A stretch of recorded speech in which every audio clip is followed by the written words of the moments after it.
So we just finished up with Summer of Legends 2023, and you know what that means. It's time for a new Unmatched tier list.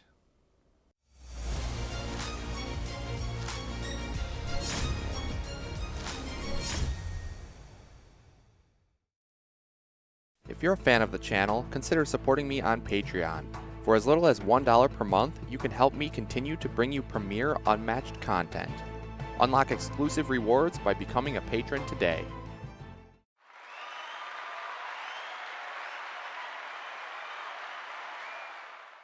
What's up guys, Zero Skater here, and that's right, it is time for another tier list. We just finished up with the Unmatched Summer of Legends online tournament for 2023, and I got a nice new trophy out of that one. So I'm super happy about this. Summer of Legends 2023 champion right here. So I got a third trophy. I don't have the other two right now. They're not with me at the moment because I lent them out to 645 Development for his awesome intro video that he made for the tournament finals. But I'll be getting those all right in a row here for you guys soon. I can't wait to see it. 3 of them lined up in a row. It's going to be beautiful. But anyways, I'm feeling great about that one. The tournament was a ton of fun as always, and we had 112 people. It was just a blast. If you guys haven't participated in one of those tournaments, I would highly recommend you try it if you're at all interested, because the community is fantastic and it's just so much fun to be a part of. But anyways, with that being said, I got a lot of experience with a lot of the new fighters, competitively speaking, and it's time to go ahead and rank them in the tier list. And I know everybody is really looking forward to this one. It's been a long time coming. I believe it's been a year since I made my previous tier list because I did end up skipping one. I was really busy around the time when the previous tournament ended, and there had only been, I think, like 2 new fighters added to competitive play with Houdini and Genie, I want to say. Don't quote me on that. I might be misremembering. But anyways, we got a lot of new fighters added for this tournament, and I can't wait to break it down and give you all my thoughts. But as always, guys, be sure to attack that like button if you enjoy the video, and subscribe for more Unmatched content. And with that said, let's not wait any longer. We'll get into my competitive Unmatched tier list for November 2023. Alright, so here we are on Tier Maker as always for the list, and we have 6 different tiers. We have the top tier, the high mid tier, the low mid tier, the low tier, and the bottom tier. So we're going to be working our way from the bottom up, and I'm going to be ranking them from worst to best. And keep in mind, this is just my opinion, okay? I'm definitely qualified to talk about this stuff, I would say, but it's not the end-all be-all. Everybody has their own opinion and their own experiences, and I have not played all of these matchups personally. I've played a good amount of them, but nobody can play all the matchups because we have way too many fighters for anybody to realistically do that anymore, and it just keeps growing and growing. The roster is crazy, and the number of matchups increases exponentially with every new release. So I have not played them all, but from my own personal experiences with the ones I have played and talking to people on the Discord and, with other competitive players like Chad and whatnot, I definitely have a good understanding of where the fighters fall, so we're going to be ranking them all here. And another thing to keep in mind is that the tournament formats definitely play a role in some of the rankings. Now, we just played Summer of Legends 2023 was Ban Quest format, very similar to Conquest format of the past, in which case you're doing your picks and bans alternating back and forth in a way. And it's not kind of hidden picks like Arsenal was. You get a little more information as you're going through. So that can definitely influence things. It can influence which matchups end up being played the most, and like win rates, because certain fighters, you're only going to pick them if they have a favorable matchup because they're a counter pick, right? So that definitely is something to factor in here and keep in mind. But I'm trying to generally rank every fighter kind of on average, taking into account the format. And what I do want to say is that BanQuest is pretty balanced in terms of advantages, because it's the first tournament we ran with split advantage, where one player got the map, the other player got the starting position, rather than Arsenal, where we played you get full advantage on one game and full disadvantage on another game. We tried to kind of level the playing field with BanQuest, and so that definitely helped give us more of an average win rate with a lot of the fighters, because T-Rex, for example, was very skewed, because on full advantage she's an absolute menace, but as we'll see, maybe not quite as much when you're on split advantage. So that's another thing to keep in mind. And I'm also going to try to give a brief explanation of why I think the character is where they are, but we have so many fighters here that it's going to take me forever to get through all these if I give like an in-depth breakdown. So I'm going to try to keep it around a minute or two maybe for each fighter. But bear with me, we're going to get through it all, but we will start off with the bottom tier. So kicking it off with the bottom tier, we're going to have the worst of the worst being the Buffy trio, as always. I'm sure that's no surprise to anybody. Spike will be at the very bottom because he's absolute garbage. He's basically a deck full of blank values. He really just, the fundamental flaw of people just kiting him and running away and making him approach means he doesn't have an ability, and he's just not going to win any games like that. We all know this. It's old news. Next up, we're going to have Angel, who honestly I have a hard time really figuring out who's worse out of these two. They're nearly tied, but I'd have to give Angel the edge just slightly because he doesn't have that fundamental flaw. He's just straight up bad. But being bad is better than being unplayable, so I don't know. They're both terrible, but neck and neck down there at the bottom. And rounding out the Buffy trio then, of course, is Willow. At least Willow's a little bit more fun than the other two, so she's got that going for her. Her light and dark mechanic is a little cool. She's also range, which is better than melee. And she's got a pretty good sidekick with Terra having knowledge of the craft that can potentially loop and some extra cancels. So a little bit better than the other two, but still just way too unreliable to actually win games. Your blind boosting is just total RNG, and the payoff is not nearly big enough. Now that we see fighters like Wukong and many other fighters that can hit upwards of 7+ pretty easily and reliably, Willow having the potential of getting a couple of 7s just doesn't cut it. I mean, she's just not good enough. She's going to gas out and not have enough damage to close out the games most often. So obviously the Buffy trio is remaining at the bottom like always, but let's move on with our next fighter. Now we are going to see, sadly, the king himself, Mr. King Arthur. He's just bad, and I'm sorry to say that to all you Arthur lovers out there. When I first started playing, I picked up King Arthur and I thought he was really cool, so I have a little bit of a soft spot for him, but you gotta face the facts. People have tried time and time again to prove that he's better than people think, and he's just not. His defense quantity is bad. His defense quality is bad because you don't want to be defending with shifts or skirmishes. A lot of times you need those on offense to have enough damage to close out the game. Merlin's great, we all know that, but once he dies off, you're basically a max move 4 melee fighter with that's horrible mobility, and you're just not going to win games. It's just not going to happen. So sadly, I think it's his boost values that really hold him back. If he had higher boost values, maybe he could do a little bit more, because then he would have some more mobility to actually fight the opponent. And he does have a little bit of a fatigue game with his passes and his high starting health, so sometimes he can play towards fatigue, along with the boosted Excaliburs getting big damage over feints. But overall, in a competitive setting, you're not going to pick King Arthur unless you want to lose. And then next up, sadly, is my old main, Mr. Jekyll and Hyde. He, again, is just bad. He's way too inconsistent. You can only play half your deck at any one time based on what form you are, which really holds him back. And although I think it's a really neat mechanic, it's super cool and I love it, it really just... you're not gonna, it doesn't do you any favors in competitive play. Again, like Arthur though, also his mobility is just so bad being a solo fighter and melee move 2.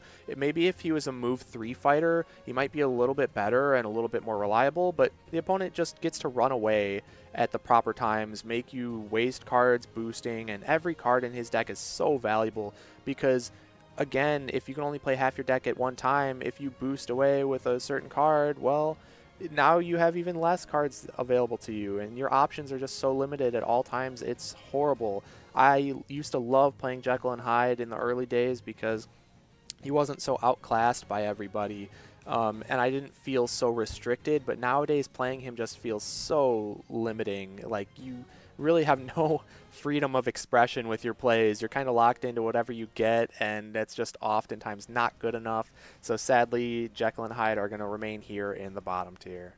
All right, and then rounding out the bottom tier, the king of the trash is, or should I say queen, is going to be Squirrel Girl. So this is one of the newer fighters to come out of the Teen Spirit set, and Squirrel Girl is just so bad. I mean, she's got all these squirrel minions that clutter the board, so not only is she bad, but she's really annoying to deal with because you have so many little pieces you have to move around, and it's so easy to lose track of what space did they start in at the beginning of the turn. There's like upwards of 8 little squirrel tokens you got to deal with, and it's really weird in terms of rulings because you can't place fighters on spaces with squirrel tokens because the squirrels are technically small fighters. The small fighters have their own rulings, which can get a little confusing. They basically just die off to every bit of damage automatically. You can stack them up, but then the whole stack will die off. So there's just like a ton of little annoying rulings to deal with that nobody wants to deal with in competitive play. But the biggest thing that really holds her back, again, is boost values. She herself does not have a single card in her deck with a boost value above a 2, and she's a melee move 2. You know what that means? She's got worse mobility than Arthur. Yeah, Arthur at least can boost and move 5 in in a really dire circumstance. Arthur can do it. Squirrel Girl doesn't even have that option, which is just insane. So you go to any standard map that's like a move 5 center map, and she literally can never attack you ever. You can just run away the whole entire game, so you just get ahead of her in fatigue and run, and it's game over. The squirrels throw off that math just a little bit because the squirrels can be spread out more, but they can then just attack the squirrels as passes, and you don't really have any defense for them because your only squirrel defense draws you cards. So if you're trying to play towards fatigue, you don't want to be drawing extra cards. And the squirrels can do some decent damage with their attacks as well, but again, they're so limited. Squirrels can only use, 6 cards? Which is just crazy to me. So you have 24 cards in your deck that only Squirrel Girl herself can use, and she's a move 4 maximum melee fighter, which just is baffling to me. She really needed some higher boost values to even be viable. Like, that's such a crucial flaw that cannot be overlooked and is definitely the biggest thing holding her back in the bottom tier, because she does have some really strong card effects. Like, the ability to full cancel an opponent's block card and hit through it for 4 damage is really strong, and the potential of a 9 value attack is really, really good. So she's very susceptible to feints, but still she's got a lot of good card effects, some crazy passes on her schemes, like auto damage and healing, and even look at chosen discard from your opponent's hand. So her schemes are really strong. She's got some strong attacks, some decent defenses. I mean, her cards themselves aren't the worst. It's just the fact that her mobility is so bad that it can be exploited so easily that you don't even get to use the cards that you are drawing because you're not even getting to engage in combat interactions. And that is just the worst thing. So definitely her lack of mobility is what holds her back, but I think that's such a crucial flaw that she's going to remain here in the bottom tier. So now we're going to move on into the low tier, and now these fighters are fighters that are still not likely to see competitive play, but at least they don't have such crucial flaws like the bottom tier does, so they're a little bit more playable. Their win rates are going to be very low, but you might be able to find some decent matchups into some of the mid tiers with these ones. So also, I know I spent a little bit more time on Squirrel Girl than some of the rest, but she's one of the newer fighters, so I'm going to try to cover those a little bit more in depth because I didn't talk about them in my previous lists. Speaking of which, if you haven't seen my previous list, definitely go check that out because you can see what it looked like back then compared to what it's going to look like now, and I will talk a little bit about, some of the movement between fighters, but with Squirrel Girl being one of the newer fighters, I wanted to give my rant on that one. But anyways, let's start off with the low tier, and that's going to kick it off with none other than Buffy herself. So definitely a league of her own compared to the rest of the Buffy set.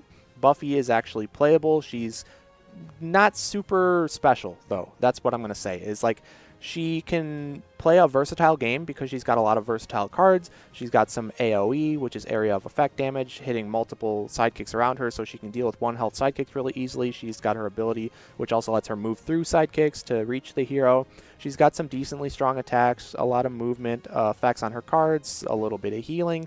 So she's got kind of a little bit of a lot of different things, but none of it is anything to write home about. I mean, she's very mediocre. but at least, she's somewhat well-rounded. And her sidekick picking ability is super cool. I really wish we'd see that explored more, because the ability to pick between Giles or Xander at the start of the game when you already know the matchup that you're going into is definitely a really cool concept. It's kind of like side decking in like a TCG, where you get to modify your deck a little bit based on the matchup that you're going into to give you an edge. And I just think that is so, so cool. But really, Buffy's sidekicks both are very squishy. They die off super easily, and that's one of the biggest problems. And then you have just dead cards in the deck. At least they're high boost values, but then Buffy is very one-dimensional after the sidekicks die off. And honestly, even with the sidekicks around, she's still quite one-dimensional. So nothing super special, but at least she's in the low tier and not the bottom tier. And next up, we are going to see another newer fighter being Spider-Man.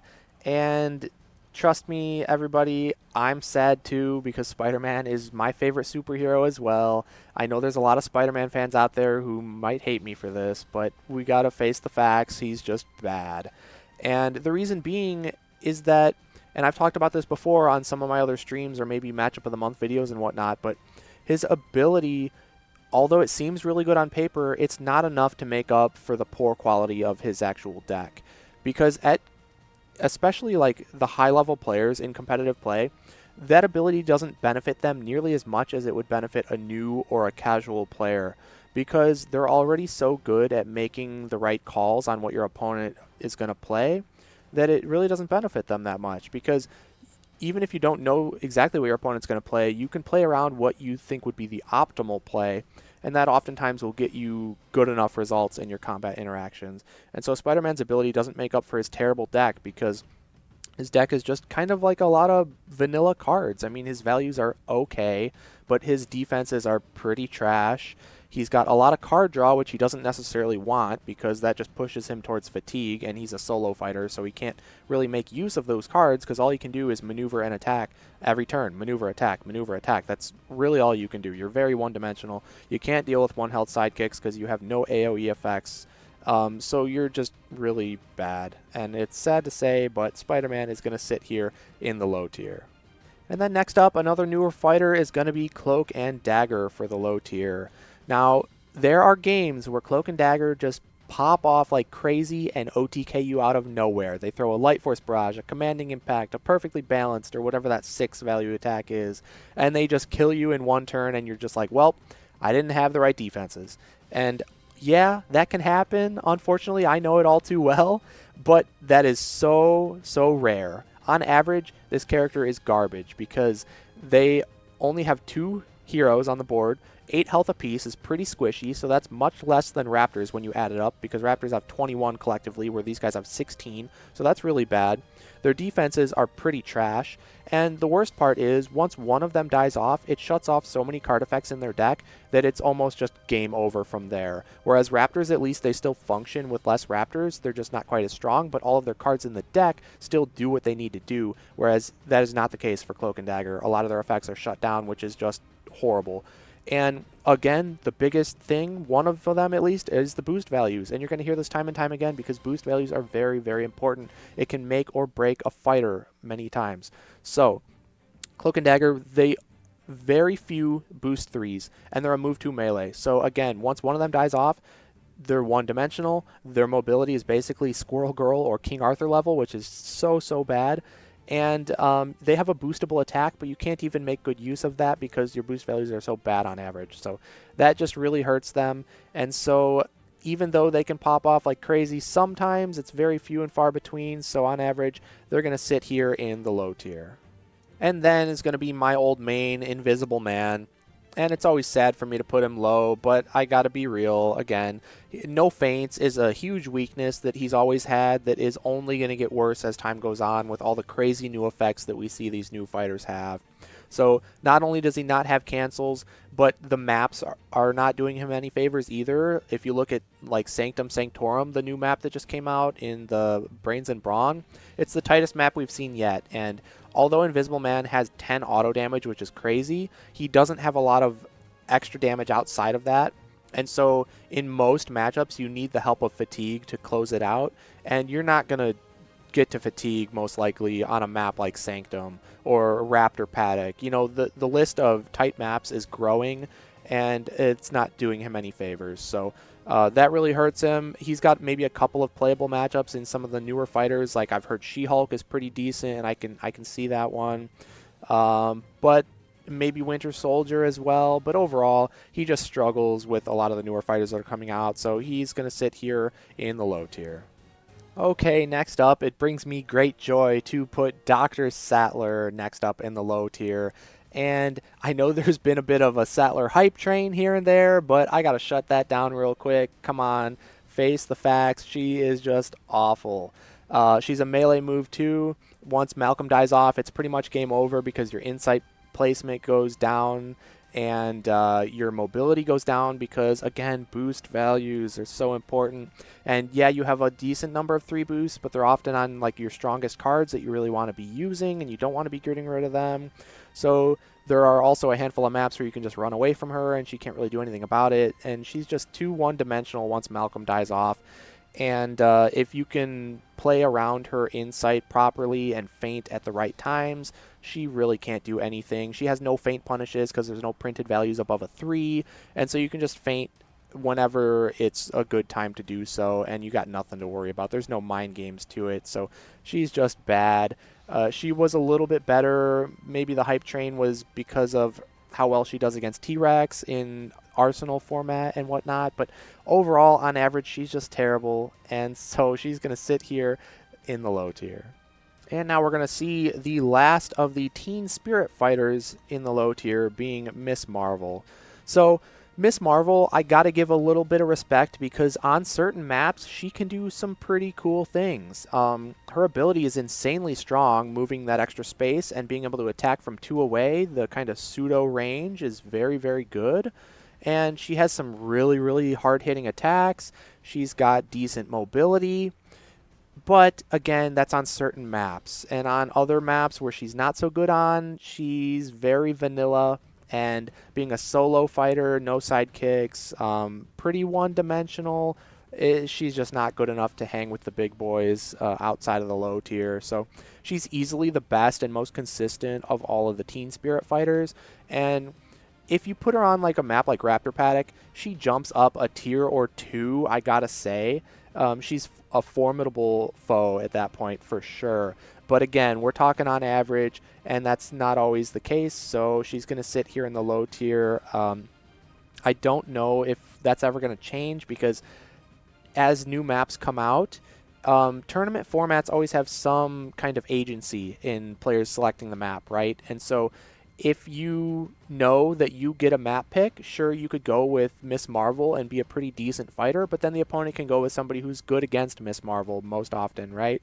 And if you know that you're not going to get map choice, then she's probably too risky of a pick to go with. So unless it's a format like Team League or something that promotes kind of like the lower tiers getting played, I don't expect to see much of her, but she's not the worst. Obviously, she's towards the top of the low tier here, so I got to give her a little bit of respect, and I have seen Chad do some pretty nice things with her, but overall she's just not making the cut. All right, sorry Chad, here's Bloody Mary for you again in the low tier. I mean, I don't think there's any argument to be made here.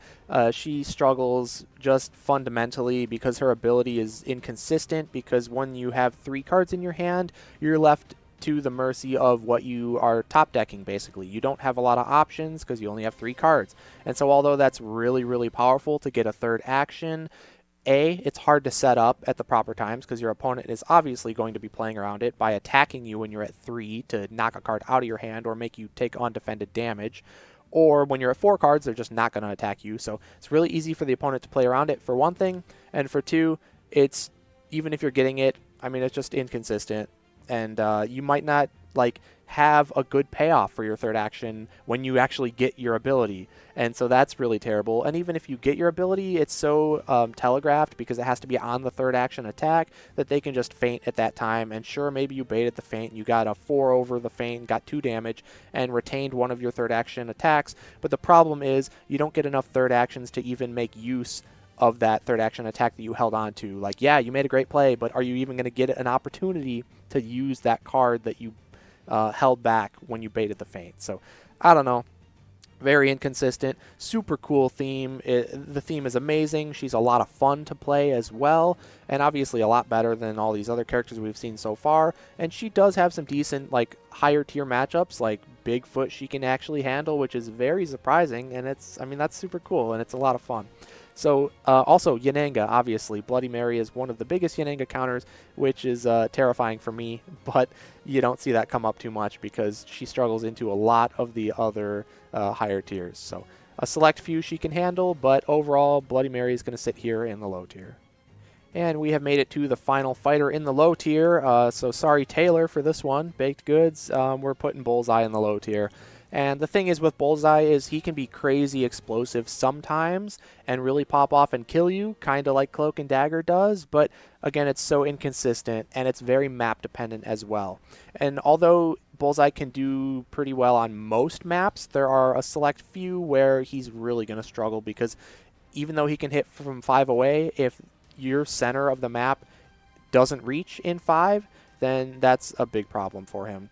And then his defenses are so bad, the values are so low, and he's got no healing and a low starting health, and he's a solo fighter, so no sidekicks to block or anything like that. So his defense is just really poor. His offense is very high to make up for that, but sometimes that's just not enough if you're going into a fighter who is very tanky or has healing or lots of cancels, because he's also very reliant on his card effects. So overall, Bullseye, he can pop off here and there, but it's not consistent enough, so he's going to sit here at the top of the low tier. All right, now we are moving on to the low mid tier. And so the low mid and the high mid are very close. These are fighters that you are probably going to see here and there in competitive play. The low mids less so, obviously, because they're not quite as good, thus the distinction there, but they're playable into the majority of the cast, at least for a somewhat, of a close game. So the first one's going to be Bruce Lee here in the low mid tier, and Bruce has always been somewhat on the lower end of competition, I feel, because he's a little bit squishy. He only has that 14 health. He's a solo fighter, but he is a move 3, which is really good, and his end of turn hop back ability is very good as well. And the offensive pressure he can put on with Jeet combos is pretty insane, and the recursion he can get with Be Like Waters is very, very good as well. So he's got a lot of really good things going for him, but he's just a little bit too linear when it comes to some beefier fighters like Bigfoot and Achilles and whatnot, or any fighters who have extra cancels could definitely give him a hard time as well. So although he can hold up, to a lot of the fighters, he's going to sit here at the bottom of the low mid tier. And next up, I feel like I always put these two side by side, is going to be Raptors. And just like before, I do think Raptors are a little bit better than Bruce because they have extra bodies, and that's always a good thing. And they have higher health pool overall with that 21 total health amongst all 3 Raptors. So that makes a big difference. And they also have some random discards with the ambushes. And even though Bruce has that as well, in certain matchups where they can play around Be Like Water, Bruce isn't getting back his random discards, whereas Raptors have 3 ambushes, and that is just terrifying. And so with more random discards and more action gain on average, I think the Raptors' combo potential is just a little bit better. Their damage output is higher when you have all 3 Raptors.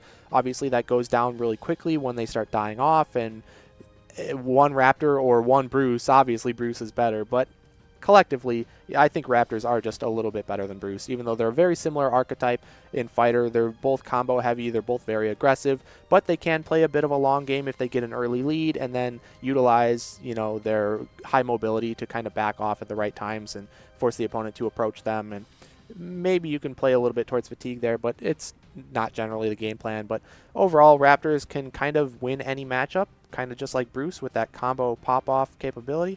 But on average, they're going to sit here in the low mid tier.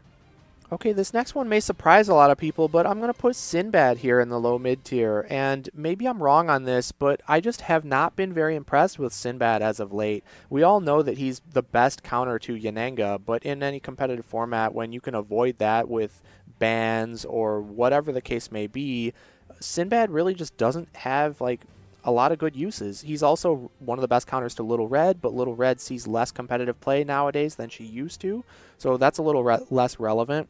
And outside of counter picks, I mean, he's solid, don't get me wrong. His, Voyage ramp ability is very good, and his mobility is crazy with the extra movement he gets from the Voyages. Porter is surprisingly good as well of a sidekick, since he also gets that mobility increase.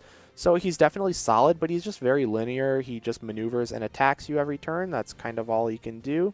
He can kite you with his mobility if he can get a deck lead, but he's got a lot of card draw, so that doesn't often come into play. And he's very susceptible to cancels, which I feel like a lot of the newer fighters, I don't know, maybe they have extra cancels or something, but he just he struggles a little bit, and I have not been impressed with him as of late, so he's going to sit here in the low mid tier.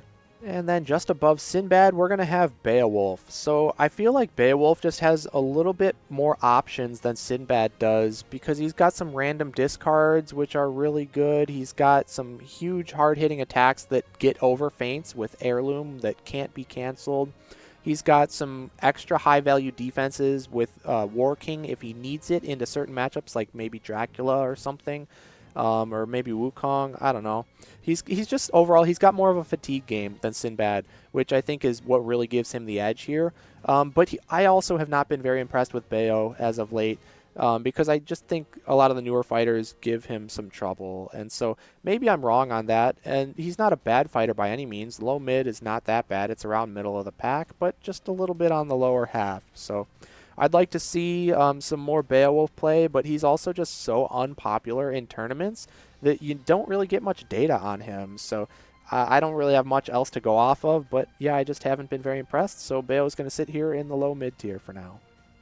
And next up, I used to have this one much lower, but Freak, you'll be happy to see I gotta give you boy some credit here. So we're going to put Ghost Rider up next here in the low mid tier, and I don't think that's too bad of a placement for him, because he was definitely hindered a lot by the, quotes, the nerf, with his ability when you can't boost using Hellfire. So whenever you use your ability, you can only move a max of 4 spaces, and that makes a huge difference. But it definitely makes him a fair character, whereas he was just broken and stupid before, so thank goodness for that nerf. But anyways, his deck isn't the best, and his mobility isn't the best either, so he does struggle on bigger maps, but a lot of the maps are small enough for him to manage, and getting extra free damage just from maneuvering is kind of crazy. The biggest thing is he's a little inconsistent, not only because of map size, but also because of where his schemes are in the deck. If you can't find your schemes with him, you're going to struggle, because you probably don't have enough Hellfire since your cards require it, and also your ability requires it too. So very reliant on those schemes. But he has gotten a lot of really good matchups as of late. I think he's really good into the whole King and Country set. He's probably pretty decent into some of the Tales to Amaze fighters as well. I haven't gotten enough testing, but I'm sure there are people out there, some Ghost Rider enthusiasts, who will try those out and see how it goes. But yeah, I've been a little more impressed with this guy because of some of the new matchups that have come out. So I think he's a pretty relevant counter pick in the tournament meta. So that definitely helps boost his numbers here. But yeah, he's better than I originally thought. So I'll give you boy some credit, Freak, and we'll put Ghost Rider here in the low mid tier. Now we're going to see one of my old favorites being Alice. And Alice is dropped off a little bit because, again, I just think she's a bit outclassed by some of the newer fighters who can do some crazier things. But she remains solid as ever because Big Alice just hits so hard. That's a terrifying thing to go up against. And the small defense buff definitely can come into play too. If you're able to manage those size changes well, you can get a lot of value out of your ability, and it's very, very good. And Jabberwock is one of the best sidekicks, I feel like, for damage output, so that's always threatening. Your mobility is good because you got a lot of high boost values. Your damage output is great. You got Looking Glass, which is one of the best defenses in the game easily. Yeah, tons of movement effects on your ability or your cards as well, so it's really easy, like against range fighters, to defend with a movement effect and get in for an attack out of nowhere. Kind of a surprise there. You got decent card draw. The only thing you're not good with is dealing with one health sidekicks because you have no AoE, and you're not great in fatigue because you don't really have a lot of passes. So you're just relying on damage to kill the opponent, but a lot of times that is pretty easy to do. So Alice is solid. She doesn't have a ton of terribly losing matchups, but not a ton of terribly winning ones either, so she's going to sit here around the middle of the pack in the low mid tier. All right, next up is going to be my tournament champion, being Robin Hood. So he was the fighter I actually won my final tournament, Summer of Legends tournament winning game with Robin Hood into Houdini. And he does quite well in that matchup, and that's a very meta-relevant matchup, so that definitely boosts his placing here. He can also beat some other really good fighters like Sun Wukong.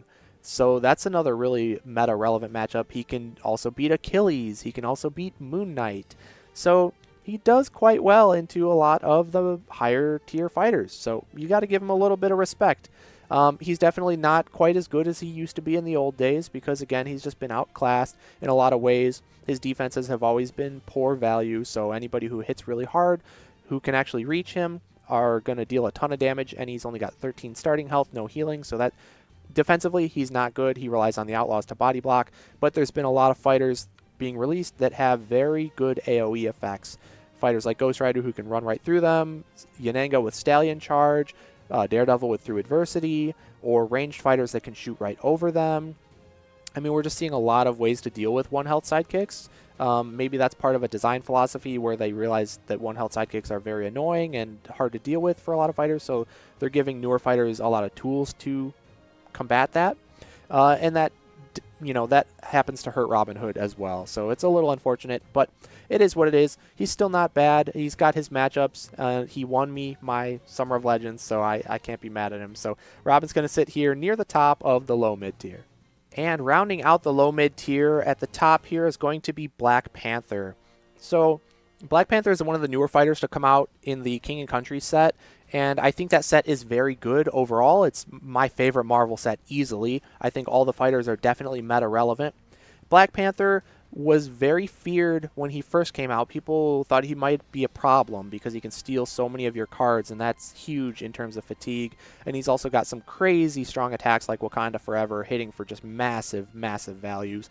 So people were a bit concerned when he first came out, but I really do think that he's fallen since then because he's inconsistent because of Shuri and his reliance on Shuri, because you need to get those Shuri schemes in order to steal extra cards from your opponent to not only help you in fatigue, but also give you some extra firepower, because if you're using only your own cards to boost with for your Wakandas, you're very limited because your only 3 boosts are your Shuri schemes, which you want to be using. Of course, if she dies off, those are the prime targets, but you only have 2 of them. And then you also have your red 3s that steal cards off your opponent's deck. And again, those you want to be using because it helps you in fatigue and it potentially gets you some other high boost values based on the matchup you're going into. Against Sinbad, that'd be really bad because you're stealing really low boost values, but against somebody like Alice, you might hit a 4 boost, and that's just huge. So definitely matchup dependent, and the RNG involved with what the steals are going to be definitely puts him down here in the low mid versus anything higher up, because consistency is key in competitive play. So Panther, he's got losing some points on consistency there. And Shuri is just too squishy. You got to keep her alive at all costs, but sometimes you just don't have enough defenses, or they hit too hard that you can't do that. And once she dies off, you're very, very one-dimensional. Again, you can only maneuver and attack every turn, and not even every turn because your boost values, again, aren't that high, so you're a melee move 2. So you might run into a situation where you can only move for 4, and they're 5 spaces away, and you're stuck double maneuvering and maybe overdrawing, and that feels really bad. But even if you can reach them, if they're out of your single maneuver range, you have to boost, and every time you boost, you're drawing a card, so it pushes you closer and closer to fatigue really, really quickly if you have to do that turn after turn. So then you're definitely on a clock, and you have to kill them ASAP because you're going to gas out. And that's Panther's biggest problem, is Shuri is too squishy, and he relies on her too much. But if you can happen to keep Shuri alive and get some good steals with her schemes, and you get some good steals with some of your other effects, if you hit like key cards in certain matchups, like Dracula's Beast form, or whatever the case may be, then you can definitely do really well. And he can play a bit of a fatigue game in certain matchups. I've seen Chad do it before. It can be done, but you got to be really smart. You got to really know what you're doing, because as soon as they force the initiative on you and they make you start boosting, your fatigue game is out the window, and you just got to go all in on damage and try to close it. And sometimes you just don't have enough. So he's very susceptible to cancels as well, but there are some mind games to be played because you have some printed 4s. So overall, Panther, he's not very consistent, but In certain games, he can do very well, and in certain matchups, so he's got to be respected at least. So he's going to sit here at the top of the low mid tier. All right, now can you believe we've done over 20 fighters now, and we're not even halfway done? Like, that's just crazy. There are so many fighters in this game now. It's ridiculous, and it's only growing more and more as the new sets come out. It's just crazy. It's too hard to keep up with, man. For competitive play, you just can't play all the matchups. It's so hard. But it's super cool. It's part of the things that we all love about this game are just the wide variety of fighters involved. So super cool to see all these new fighters. But anyways, we're going into the high mid tier again, very similar to the low mid tier. Definitely, you're probably going to see a little bit of them in competitive play. These ones especially you will see in competitive play because a lot of times top tiers are banned out, and then it's mostly high tiers and high mids that end up seeing the most play. The low mids being a little more niche. But anyways, the first fighter in the high mid tier is going to be one of my favorites with the Genie. So Genie is very tricky. He's probably one of, if not the hardest fighter in the game to play because his deck kind of sucks. But you got to make use of what you have. Now, obviously, his 3 wishes scheme is everything. That's the whole fighter, and how you utilize the wishes in any given moment is going to make or break your game. Because the ability to draw 5 cards or set your values to 4 for the entire turn or make your opponent discard 2 cards is crazy. And when you can dump 6 cards of your opponents in a single turn without even losing any actions and maybe still having 3 actions remaining is just ridiculous. It's really good for fatigue because you can just outvalue them because of how many cards they lose out of their deck while you get to play with your whole entire deck. And so even though your deck is not very good, 30 cards versus, 28 cards, or 22 cards rather, because you have upwards of 8 discards, there's a big difference there. So Fatigue Genie is definitely a thing. You are move 3 range, so your mobility is pretty high. Your offensive pressure for like OTK combos is crazy. It's very threatening from the opponent's perspective because if they attack into a Sultans at the wrong time and you get to look at their hand and rip out their best defense or something and then just combo off on them when you know that they don't have any movement or combo breaker defenses, that's a huge threat. It's very scary. So they always have to be mindful of the potential combo because you might only have a couple cards in your hand, but all of a sudden you rip out their best defense with the Sultans, you pop your wishes to draw 5, you draw into another wishes. Let's say you pop it again to draw 5 more, and all of a sudden you have like 10 cards in your hand with 3 actions available, and you're action gaining and just dealing tons of damage out of nowhere. So the threat is real, and that's what makes him so much fun, but also what makes him so difficult, because if you draw 5 with wishes at the wrong time, now all of a sudden you have all the initiative the whole rest of the game. Your opponent just gets to run away, and if you don't have enough damage to close it out, you are not winning that game. So it's definitely a blessing and a curse. But I love all the micro decisions involved. Every single turn, at the start of your turn, you got to decide whether or not you want your ability. So that's super fun, and it's so cool to me how every wishes effect is useful depending on the matchup and depending on the game state. I've seen matchups like Winter Soldier where Genie almost always wants to use the set values to 4 because then you guarantee that you get enough damage over his defenses. And so that's just super cool. I've used every wish effect to great success and won games because of it. So much fun. I know I'm going on and on about Genie, but he's one of my all-time favorite fighters. He's so cool. And he's definitely a formidable threat.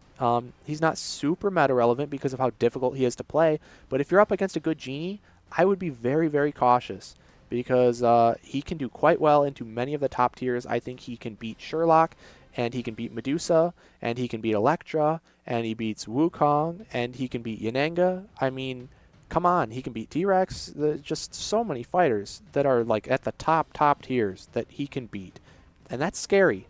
So you got to respect a good Genie player. You got to be cautious. But for now, he's going to sit here at the bottom of the high mid tier. All right, and now how the mighty have fallen. We're going to put T-Rex up next in the high mid tier, which is still a respectable placing. You know, it's very meta relevant still, but definitely not the top tier that she once was. And the biggest difference maker for this is split advantage, and that makes a world of difference. It is night and day, literally. When you get to go first against T-Rex and you start with 7 cards in hand, when she wants to come in on you first turn, you have way better defensive options, and more importantly than that, you have the ability to counter pressure her on your second turn, because instead of running away for your life trying to draw defenses because she ripped them all out on her first turn and has hand advantage on you, well, now you get to pressure her hand size and her health total instead, and be comfortable with your defenses still. And that's just so important, because when you can make Rex think twice about playing those self-damage effects, that's huge, because she might put herself in a lethal range that you can kill her before she can kill you. So that's huge. And if she gets starting position, well, then you get the map on split advantage, and you just pick a big map, and she's going to struggle to reach you frequently enough in that case. So it really just made all the difference. I think fighters who had a losing matchup into Rex now have an even matchup, and fighters who had an even matchup now have a winning matchup, and that's just so important. So even though Rex can close out mostly any matchup because she has more than enough damage and has crazy combo potential when things go right for her, or poorly for the opponent rather, she's still definitely a threat, and it takes some skill, honestly, to play around T-Rex. You got to know when is okay to go in, and when you need to run away, when you need to counter pressure her hand or health total, and when you need to play towards just trying to fatigue her. There's definitely some nuance to it, but overall, she's still respectable, but going to sit here near the bottom of the high mid tier. Next up, may be very fitting, but another Jurassic Park fighter being Mr. Muldoon. So Muldoon is one of the fighters who in the very early days was definitely kind of a high tier, almost a top tier. He was very meta relevant. Now he's a bit more of a niche pick, but still quite good, and not somebody to be underestimated, because if you're Bigfoot and you get going up against Muldoon when Muldoon gets map choice, you are probably in for some trouble. There's plenty of other matchups, like mostly melee matchups, where Muldoon can really give you a hard time. And a lot of times people forget about his existence because he's not very meta relevant anymore. But you don't want to get surprised by a Muldoon pick, because it can definitely throw off your whole draft. He's very good into certain melee matchups, like the Bigfoot, like the Achilles, like potentially Moon Knight, or I don't know, Beowulf, Luke Cage, whatever. All the melee fighters, pretty much, he's pretty good into. And he's not bad against some of the ranged fighters as well. His biggest downfall, I think, was just due to Yanenga and how well she does against him. And other than that, though, I'm really struggling to think of a matchup that has come out recently that he absolutely can't handle. He can usually handle most matchups because he has the ability to go pretty aggressive if needed. And that's pretty cool. He can play very defensive or very aggressive. Pretty versatile overall. Biggest weakness, obviously, his defenses, like always, but with smart positioning with the traps and the workers, you can definitely mitigate that. And so I definitely would be cautious against a good Muldoon player in tournament. Alright, next up is another classic high-tier character being Dracula. So in the early days, he was definitely higher than this. He has dropped a bit because of some unfavorable matchups into some of the newer fighters, most notably Battle of Legends Volume 2. He got Yanenga and Wukong, which are very tough for him both. But overall, I would not underestimate a good Dracula. He can surprise kill you out of nowhere with Beast Form, which is one of the strongest attacks in the game, probably always will be. And his really strong fatigue game as well, you know, so many passes, he's got healing, he's got sidekicks to get in the way, got a lot of auto damage. So his fatigue game is very strong if he needs to play towards that. And really the trick with Dracula is just forcing the initiative onto your opponent so that you can try to get your ability pulled off with those extra pings and extra damage there, and card draw for your beast form ammo. But yeah, definitely he's scary to play against, because also Do My Bidding is one of the best defense cards in the game, and also probably always will be. So having a combination of the best defense card and the best attack card in the whole game, or at least in contention for those, is very scary to be on the same fighter here.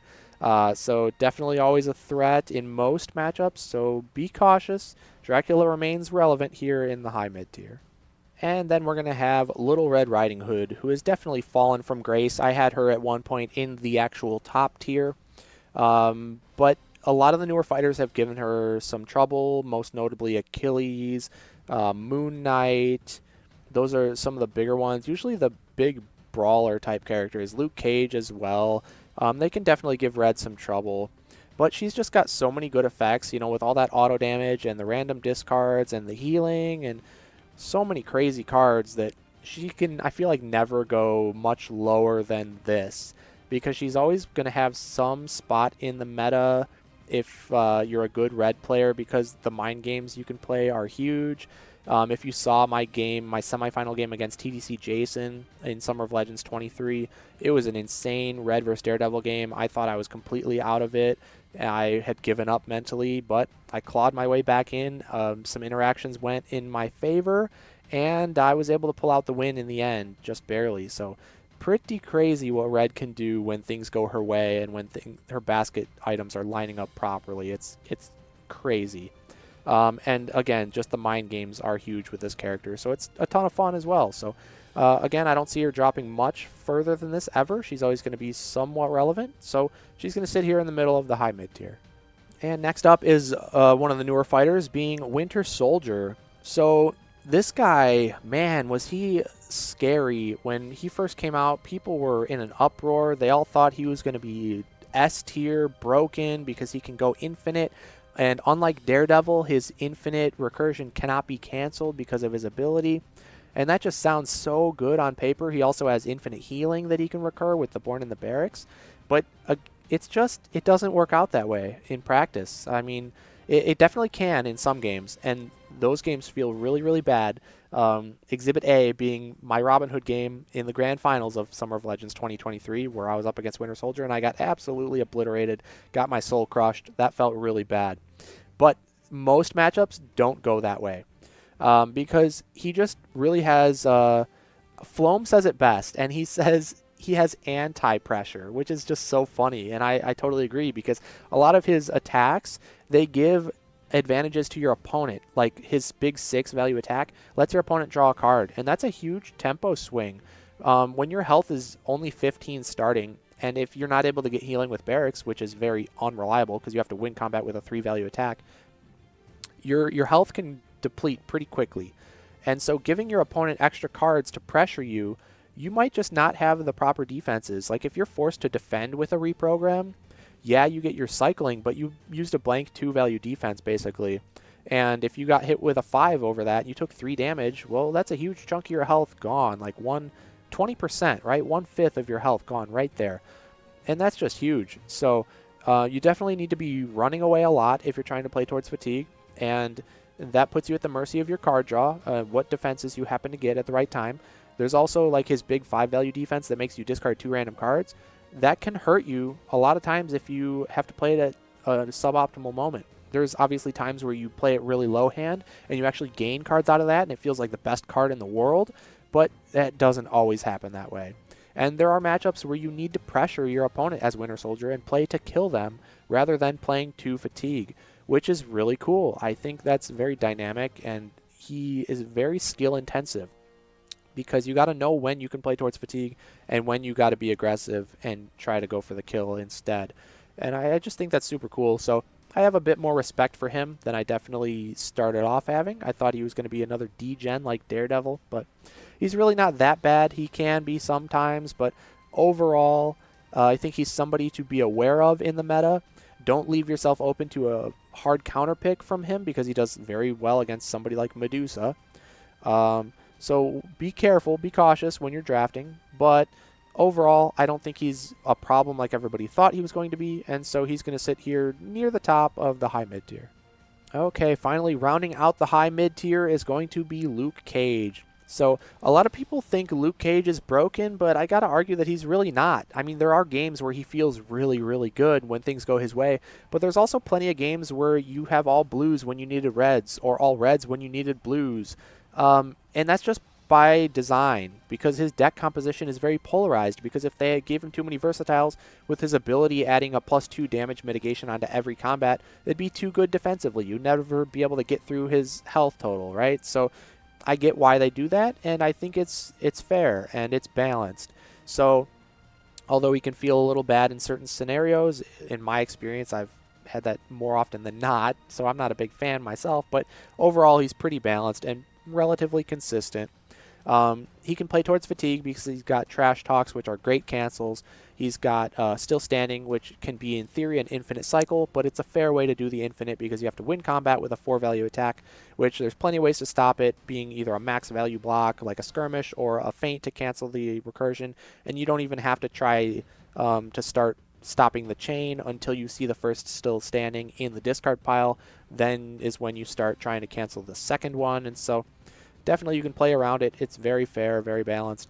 He can hold his own into most matchups. He doesn't do too great into the top tiers, and that's why I have him here in the high mid tier versus the high tier, because he struggles against the very top, but against anybody else high tier and below, he definitely has a pretty good chance into, so he's going to sit here at the top of the high mid tier. All right, so now we are going to be moving on to the high tier fighters, and if you are playing in any kind of competitive setting, these are the fighters you are going to have to worry about, because oftentimes the top tiers are banned out, and that leaves the high tiers to see the most play. So you got to have a game plan, either going as or against these fighters here. And the first one on the list is going to be Daredevil. So Daredevil, much like Winter Soldier, people thought was going to be broken, but that's definitely not the case. There's plenty of counterplay to his infinite cycling, or even if you can't stop it, you can make it very inconvenient for when he actually does want to go in for the Devil and punish him accordingly. And I've really grown to respect the Daredevil matchup. I have a lot of fun going up against him because it's all about fundamentals. You got to have a solid grasp on things like tempo and fatigue and initiative, and it's just super fun. And even you got to be adaptive in your gameplay, because there are times where you got to recognize, okay, I still have enough cancels that I can cut off his cycling altogether, so I'm going to play towards that. Or you got to realize, oh, well, I don't think I'm going to be able to reliably cancel because I got to get lucky and line it up perfectly and not get baited. And in that case, maybe you flip the switch and you got to go aggressive on him. So it's just really fun, in my opinion. And I think a lot of people would be surprised to see him this high up on the list. I think many people have viewed him as a mid-tier nowadays after the initial hype wore down. But I definitely think he's not somebody to be underestimated, because I've seen what players can do in capable hands with Daredevil, like players like Chad and TDC Jason. It's very, very scary to go up against a good Daredevil, so definitely not somebody to sleep on.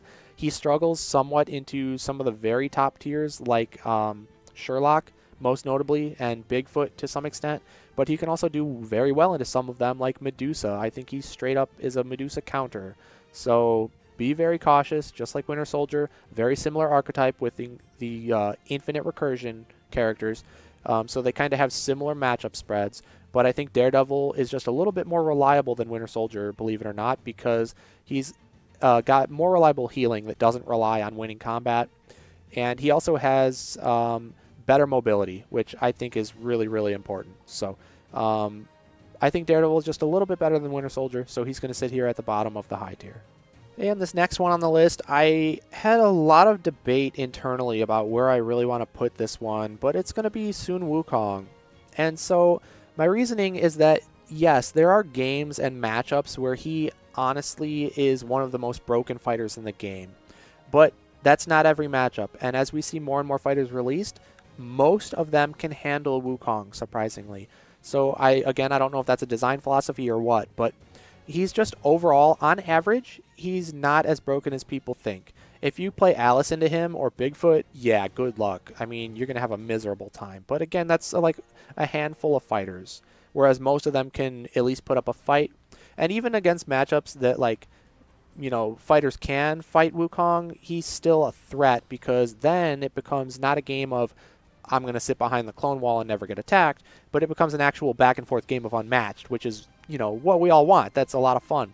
And then his mind games come more into play, because then it's more important of okay, well, do you call the Ox forms correctly, or do you get baited by the Jingo Bongs, or can he pressure you with some action gain and land some undefended hits or something like that? There's a lot more nuance to it when you're in a more even matchup rather than just the melee clone wall matchups. And so Wukong is still really good. He's way up here in the high tier. He's not at the top tier because there are plenty of matchups that are just fine into him. So even though he can feel like one of the most polarized fighters in the game, he's definitely not the best fighter in the game. So still respectable place here near the end of the high tier. And then we're going to continue on the train of scumbaggery, and we're going to put Houdini up next in the high tier. So Houdini is just such a threat when he goes first and gets a good opening hand where he sets the stage, rips out your feint, and then pops you with a big reveal turn one. I mean, that's just like the dream opener, and it's very difficult or near impossible for many fighters to come back after that, because then from that point on, he just needs like one more big attack and then just gets to run away and play to draw into misdirections and just boost with them for the auto damage to finish you off. And that's a horrible feeling, but again, that requires him to go first and have a really good opener, which definitely happens, but not always. And so when that doesn't happen, either when he goes second, which in split advantage, again, that makes a big difference, or when he just doesn't draw the right opening hand, or you draw a really good opening defensive hand to combat that, well, then he's got to play more of an honest game. And that's when it gets interesting, because he's got a lot of decisions to make, because he can use his cards for multiple different things, either for the boost effect or for the actual combat effect. There's a lot of nuance in terms of timing, because that's pretty much what he's all about, is going in at the proper times. And there's also, from the opponent's perspective, they can counter pressure his hand size. That definitely hurts him a lot, and he doesn't have the best defenses, and not a high quality or quantity of them at that. But the thing is, most often he's on the offensive, he's pressuring the opponent, and so they don't have a lot of opportunity to counter pressure him and really make him worry about his defenses, so it's usually fine for him. But overall, he's just always a threat. He can win pretty much any matchup, like, Bruce and Raptors can, but he's way more consistent than them, way stronger top end when things go well, and just a much better floor as well. Even when he's not drawing great, he's still a decently good fighter. So he's going to sit here in the high tier for sure. So moving on, we are going to see the Greek hero Achilles.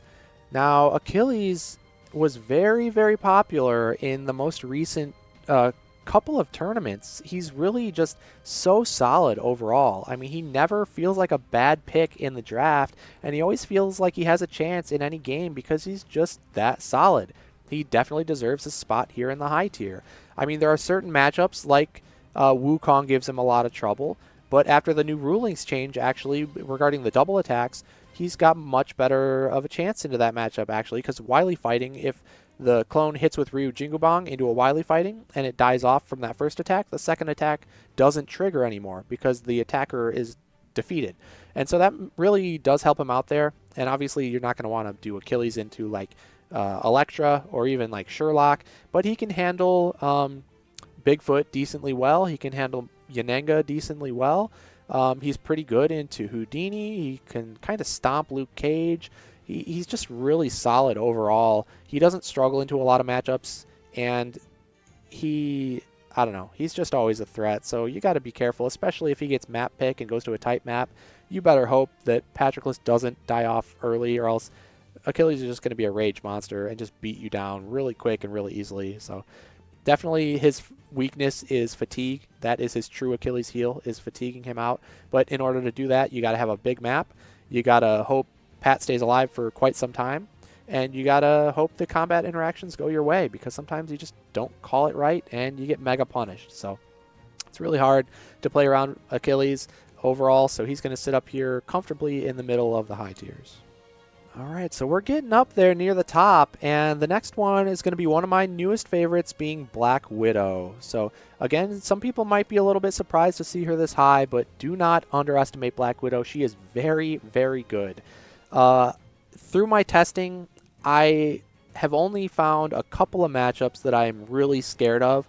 Otherwise, similar to Yanenga, I'm pretty much okay playing Widow into anybody, minus those select couples. So that's crazy. Her matchup spread is nuts. Her ability to turn the game on a dime with a good timed Budapest scheme is insane. That can just totally win you a game right there.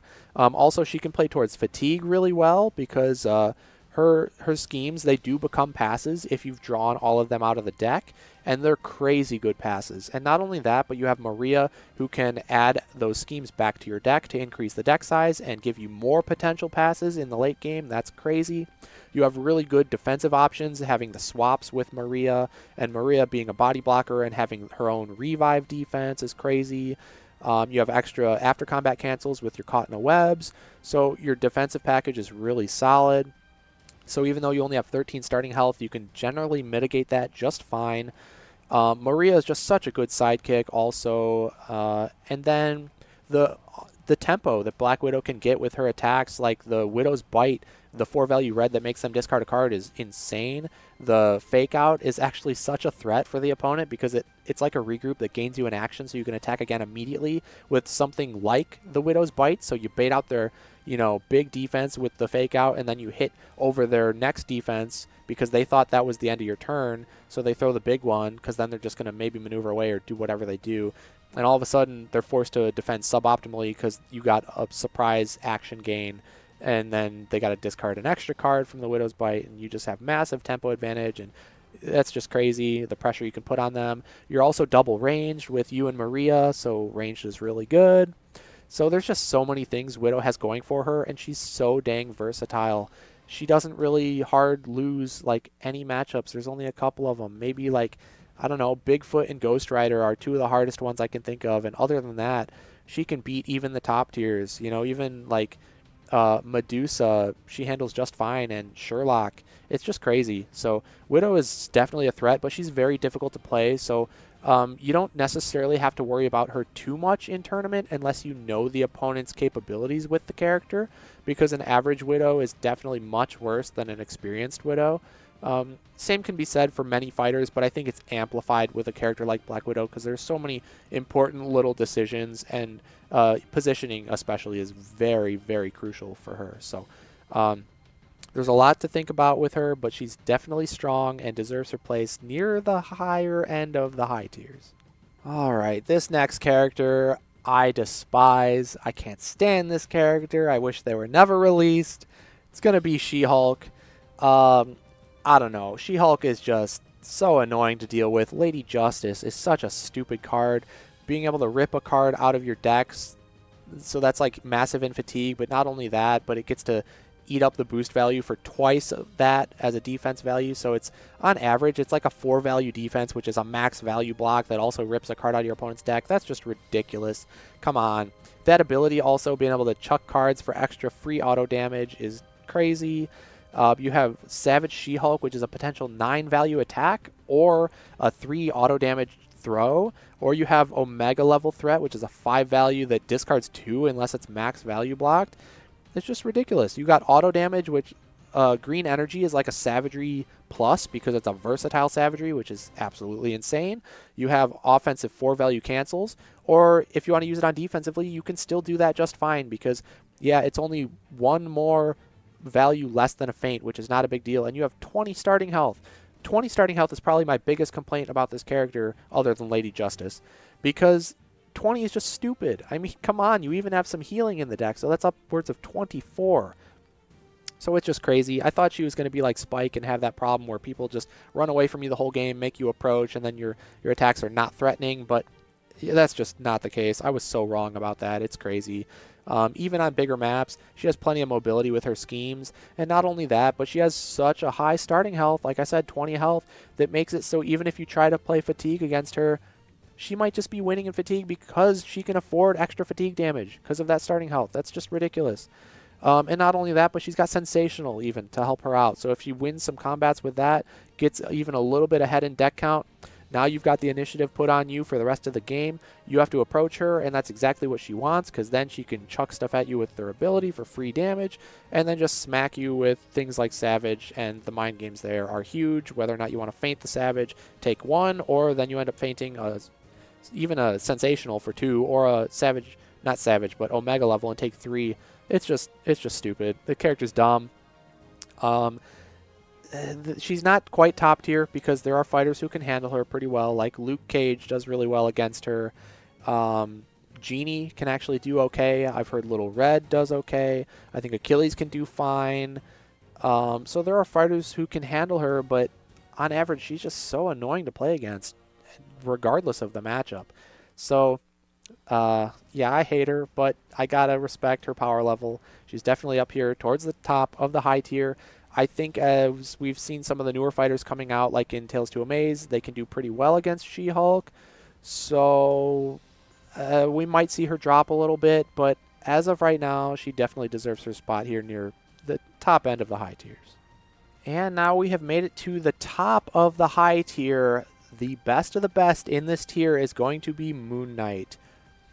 Wow, was I impressed by Moon Knight this tournament and last tournament too. I mean, he's just consistently overperforming. He's just so good. Every time I'm in a draft and I'm thinking, who should I pick who's good into this? Or like, who can I pick that doesn't have any bad matchups? And it's just Moon Knight is like always the answer. It's crazy. He can win any matchup except for two. And those are Wukong and Elektra. Most of the time, Elektra is auto-banned by everybody in competitive play because nobody wants to deal with that crap. Wukong, you just ban him out or pick him or whatever, and Moon Knight has free reign into any other matchup that exists. It's ridiculous. His matchup spread is so solid. He barely loses anything. He's always got a chance.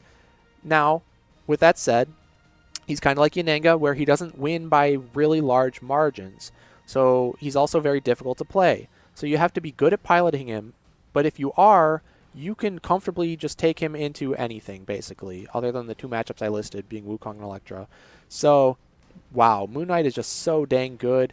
He can hit so hard as Khonshu. He nullifies auto damage as Khonshu as well, which is crazy into certain matchups like Little Red. He can play towards fatigue really well because he's got a couple of passes that heal him, and he's got a decently high starting health to begin with, so he's got an effective health pool of 20. Not only that, but Khonshu ignores fatigue damage.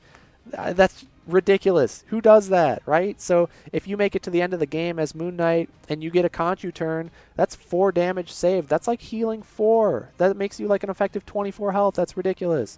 So, I don't know. He can play towards fatigue. He can play to kill you just with damage.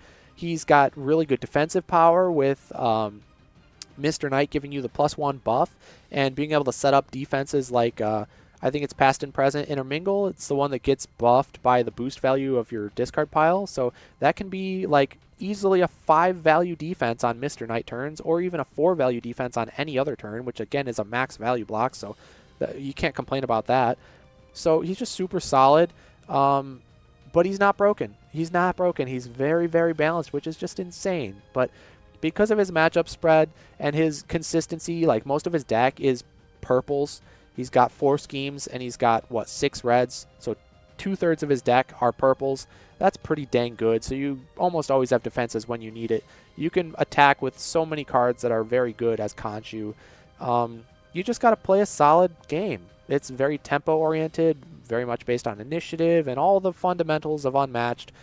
The things that make a good Unmatched player, just those basics, you're going to be able to do really well with Moon Knight. So I'm very impressed by him. You might be surprised to see him this high, but I was surprised as well. I had him in like mid-tier in my last list, but I can't deny it. He's easily a high-tier fighter, and because of how well he does into almost everybody, I got to put him here at the top of the high tier.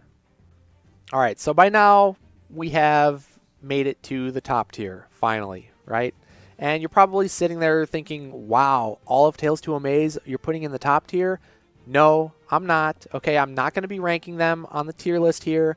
I have them there because I do want to talk a little bit about them. I'll give you maybe some initial thoughts, some predictions, but I am not going to officially put them on the list because I do not have enough experience, not even close, to comfortably put them anywhere. And I try to make these tier lists based off of not only my own experience, but also like data and results and, like I said, talking with other players, and just, you got to give things time, right, to really develop the meta and figure out where they truly stand. I want this to be a reliable tier list, so I'm not going to be putting them on the list, but I will be nice and give you guys some initial thoughts. So you've probably seen the card backs down there. That's why they're not all going into the top tiers. We'll talk about that in a little bit. But let's get into the top tier. These are the best of the best. These are the fighters that define the meta. They draw all the bans most of the time, and you got to be ready for these guys if you're not planning on banning them. You better have a really solid, tried and true, tested game plan, or else probably just ban them. Just save yourself the headache, because these are insanely good fighters. So the first one at the bottom of the top tier, one of the newest fighters, going to be Doctor Strange. Strange, oh my gosh, he's just insane. He's so stupid good. And They ruled Mists of Munipur, thank goodness, but they ruled it so that if the opponent has an empty deck or no attacks remaining, Mists does not discard the attack card. It will remain in play and go over Mists like Mists was a blank 2-value attack. And I'm so thankful for that because that card was so stupid before the ruling because Strange is a fatigue maniac. On paper, he doesn't look like it. He looks like he would be this fighter that plays a risky, aggressive game, with bolts of Balthak, blind boosting, and comboing off. And in practice, that was not the case when Mists was ruled the way it was before, because once you got to the end of the game, that was better than a feint. It was a feint that also fully negated the value of your opponent's card. It was a full card negation, which was just so stupid. But thankfully, again, they changed that ruling. He's a little bit more fair now because you can actually play towards an endgame win condition without getting your attacks just fully blanked by Mists. But anyways, what makes him so good in Fatigue? Well, he's got the most ridiculous passes in the game. You might think, well, Invisible Man has Vanish. Well, you know what? Strange does too. Basically. So, the way it works is with Eye of Agamotto, you can, from a starting hand of 7, you can take your first action maneuver up to 8. You can play Eye of Agamotto, and now you've played that 8th card. You shuffle 7 cards into your deck, and you draw 5. That means you plus 2 cards into your deck, and you even already took a maneuver. So one of your actions for the turn is gone. So now you have one more turn, or one more action for that turn. You maneuver, and you end up with 6 cards in your hand when you started with 7. So that's insane. Like, it's a ridiculous pass. You also have the I Know Really I'm a Doctor, which you get to load up a card onto the top of your deck to heal for 3. And then you get to maneuver as your second action and draw the card you just put back. So your deck size didn't change, and your whole turn is used up, and you healed 3. Like, that is so stupid, and you have 2 copies of each of those stupid schemes. So they're the most insane fatigue tools I've ever seen. And on a character that just gets to keep recycling all of his combat cards for 1 measly health apiece, that just adds up to a fatigue monster. And the Mists really put it over the edge, but at least now that's a little bit in check. But also the fact that you can do infinite healing with rings means that he's basically like Medusa, where you have to respect every attack he throws at you and defend it, because if you take an undefended rings, he heals 4 and you took 4 damage, and that's an 8 health swing, just like the Gaze of Stone, basically, and it's basically game over from there. So you cannot let that happen. You've got to respect every attack he throws at you, and it's just so stupid. It's so frustrating. He also has infinite hand advantage because his ability just always drawing him more cards. Every time he engages in combat, even if it's on defense, he can just use his ability and draw another card and load that card to the bottom of the deck for later use. So he's just stupid. His recursion is stupid. He is a fatigue maniac. His defensive options are crazy, and he can keep recurring them. Cloak of Levitation is stupid against all melee matchups. He can recur his feints against ranged matchups like Yananga. He's just so dumb. Everything about him is crazy good.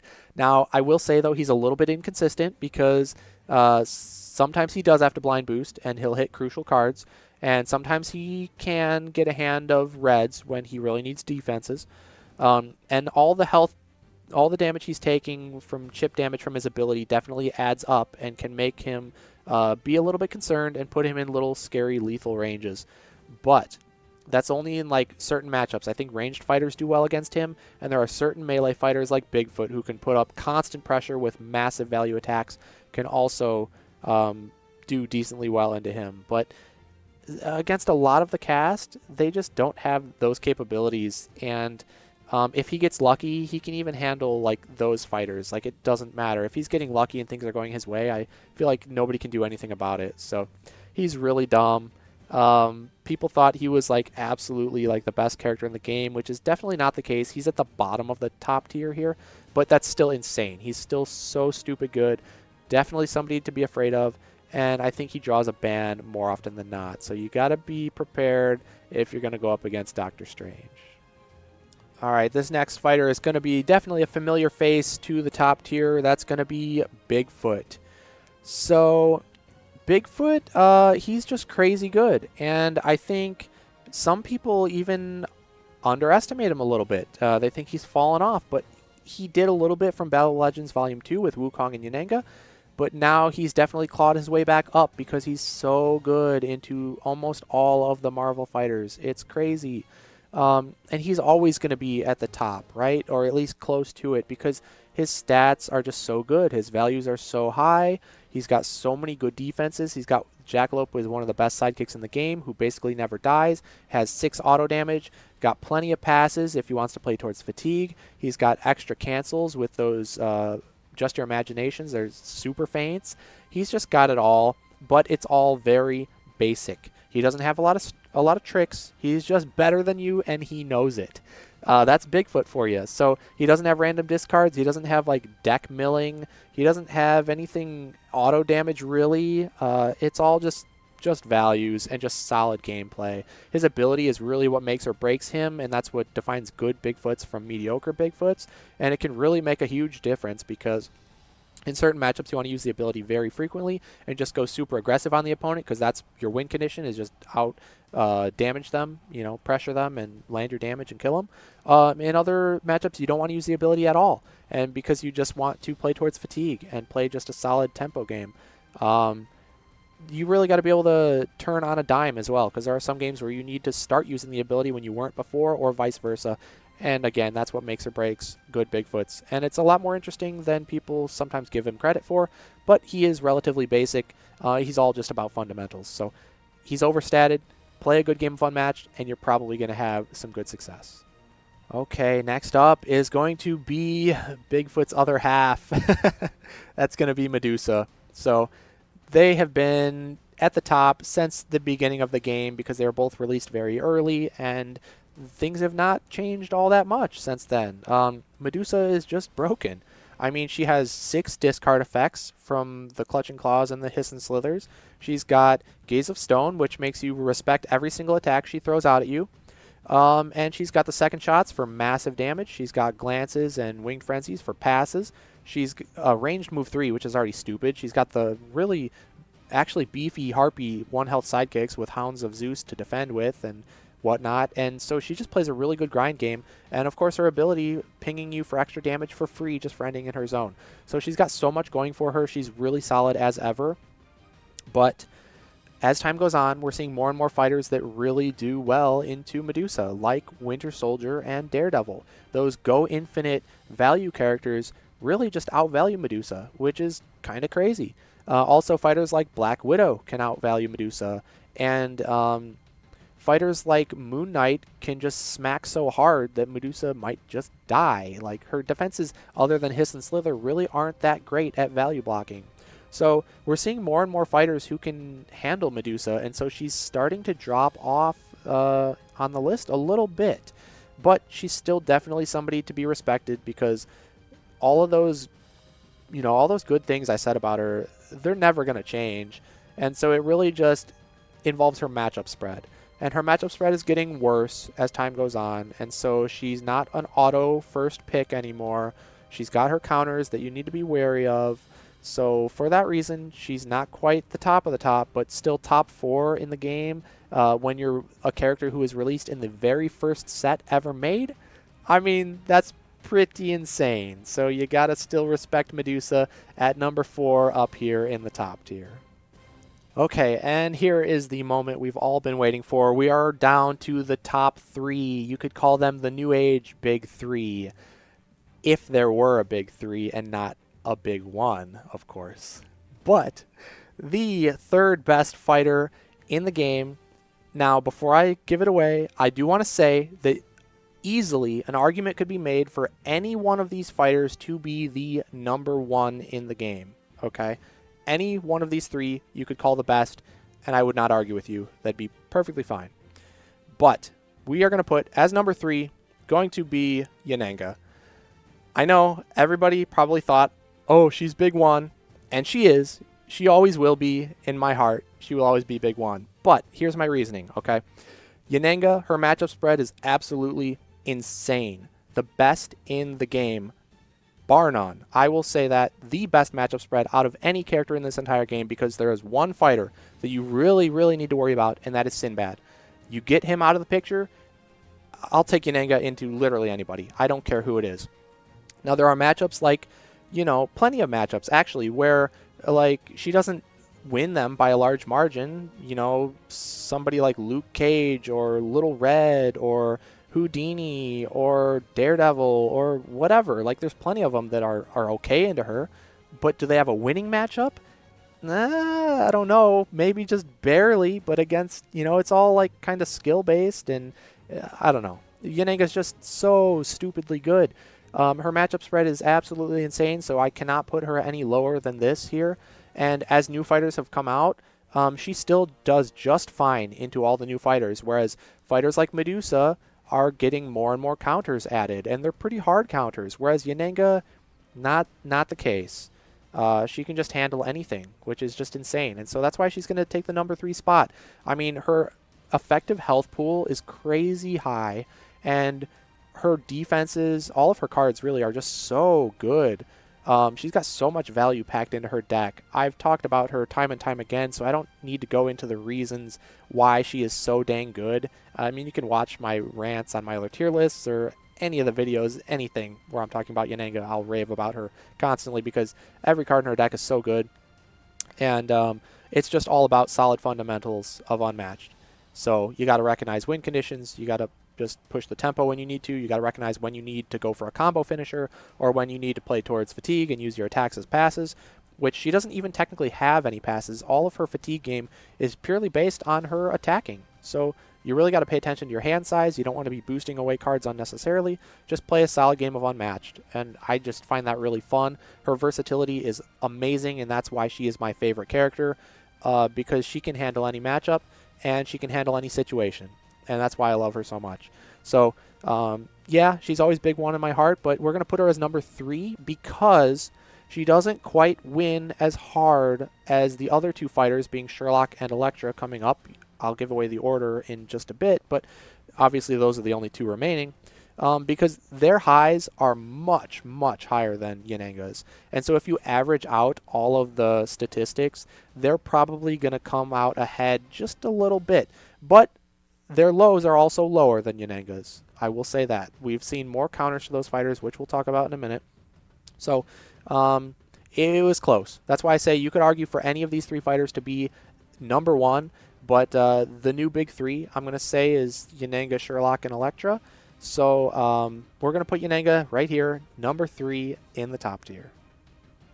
Okay, so who's number 2 and who's number 1? Again, you could argue anything, but I'm actually going to put Elektra at number 2. And the reason being is that Elektra's counters, I feel like, are more hard counters than Sherlock's are. When you have a fighter like Winter Soldier or Daredevil who can just go infinite on Elektra, then it doesn't matter how big her deck is, right? Or how good she is in fatigue, because the other guys are better. Let's face it. And so that's just huge. And there are also other fighters like Luke Cage who can go infinite on her because the hand don't have any cancels. And so still standing is guaranteed, and that makes the hand a liability.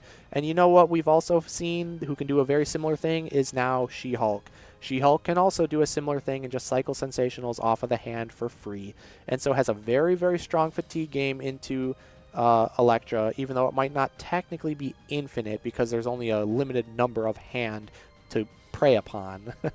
But anyways, yeah, Elektra is seeing more hard counters than Sherlock. And so because of that, I'm going to put her as number 2. But don't let that fool you. She is stupid good. She almost always gets banned because even if you might have a chance into her with fighters like Medusa or Yanenga or Houdini or Black Widow or Little Red or whatever it is, even if it's Daredevil or Winter Soldier or Luke Cage, even if that's the case, she's still almost always banned because nobody wants to deal with her because she's stupid. A lot of times it's not fun when she just runs away the whole game, and it's just such a frustrating experience, kind of similar to Doctor Strange or She-Hulk, where you just want to ban them to get them out of the way, because even if you think you have a chance, you don't want to deal with it. It's so much easier to ban her. So she doesn't see a lot of play, and because of that, there might even be some other matchups out there that aren't that bad into Elektra, at least maybe not as bad as people think. There's also like the Ghost Rider matchup, just looking down the list. Even Bruce Lee, surprisingly, can do okay if he gets a good combo off on her.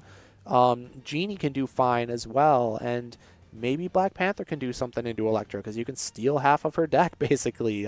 There's a lot of matchups that might do surprisingly well into her that I think people just haven't even practiced enough to even find.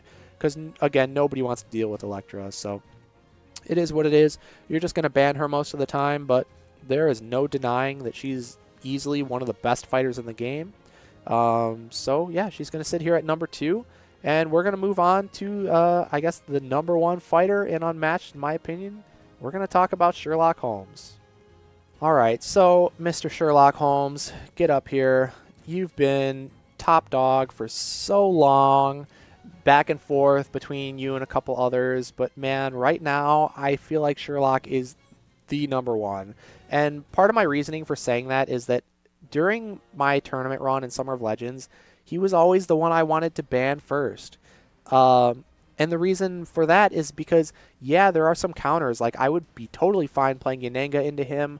I would be totally fine playing Black Widow into him. I would even be okay playing Genie into him. But you know what? If I leave Sherlock up and they surprise ban my, let's say I was leader and they ban my Yananga as their last follower ban, okay, now I'm stuck either picking Sherlock or what else, right? What am I going to do? If I pick Sherlock, then I might get counterpicked, but I don't know. They can just ban him still as their after pick ban, and then I'm screwed because I just gave them 2 really strong fighters, and now I'm kind of behind in the draft. And if I leave them up with Sherlock and they ban like my Widow, then all of a sudden it feels almost unwinnable in a lot of matchups. Sherlock is just too oppressive, and it's because of his fundamental strengths being excessive amount of cancels, excessive damage mitigation with things like Deduce Strategy, which is stupid, so much health to get through, a really tanky sidekick that you have to deal with as well, and you have to get through that sidekick if you're not a ranged fighter. The ability to rip cards out of your hand at will with Eliminate the Impossible, and combo it with massive auto damage with Confirm Suspicion, which also gets rid of value out of your opponent's deck by discarding it before they can use it. A lot of passes, so you have a really solid fatigue game, and just your auto damage is crazy with Counterpunch and Confirm Suspicions and Master of Disguise even. So you just have literally everything except for really good offensive pressure. But who needs offensive pressure when you just get to run away the whole game, play your schemes as passes, deal damage in the process, defend for damage, mitigate all your opponent's damage, get rid of all of their value, and fatigue them and just gas them out? Like, who needs to attack when you just can play such a strong defensive game that they can't do anything about it? It's just stupid. Sherlock's stupid. We all know that. It's been the same for so long. But I'm going to actually put him as number 1 because looking at the new fighters, he just shuts down so many of them. Like, I think there's no way She-Hulk beats Sherlock because she does have the initiative because he can play a stronger fatigue game. And he's got, Deduce Strategy when she approaches him because nothing is going to deal any damage then because it's not first action. So Omega, or not Omega, Omega is going down to a 2 or whatever. Savage doesn't trigger because she had to maneuver up to him. So Deduce is insane. Her passes are insane, or his passes against her are insane, rather. So I don't think she can do anything. Doctor Strange has to deal with too many cancels and too many defenses to stop rings healing, and a fatigue game that can probably rival his. So I don't know if Strange can beat him. I don't think She-Hulk can beat him. I don't know. Maybe Winter Soldier can outlast him, but you still have to be wary about your reprograms getting discarded by eliminates and confirms. So I don't know. Even though you can't be canceled, your cards can still get discarded. So I don't know about that. Widow does pretty well, but that's like 1 fighter, and it's still a pretty even matchup. Black Panther, I don't think there's any way he ever beats Sherlock because all the cancels. Spider-Man, good luck. Low tier. Sorry. So yeah, it's just like all the new fighters coming out, Sherlock just beats them. He's got his weaknesses like Bullseye and T-Rex, kind of, Both of those are kind of, because they really need full advantage in order to really be an effective counter. You have Houdini, who is actually the best counter into Sherlock out of anybody ever. But even that matchup is like not guaranteed. He can potentially gas Houdini out in certain scenarios. So it's just such a risk going up against Sherlock. Even if you think you have a game plan, you might just draw bad, or he might just draw good, or time his eliminates perfectly and rip out your best cards when you needed them. And things can go so horribly wrong that I don't think it's worth the risk of dealing with. I think you should always just ban him and not risk it and get him out of there, because Sherlock Holmes is going to be your king of Unmatched. He is the #1 fighter in my opinion. But again, any of these three, Sherlock, Electro, or Yanenga, could be argued to be the #1, and I wouldn't really put up an argument. I'd say, okay, yeah, that's reasonable, because it depends on what you value, right? Yanenga's matchup spread is the best out of all of them.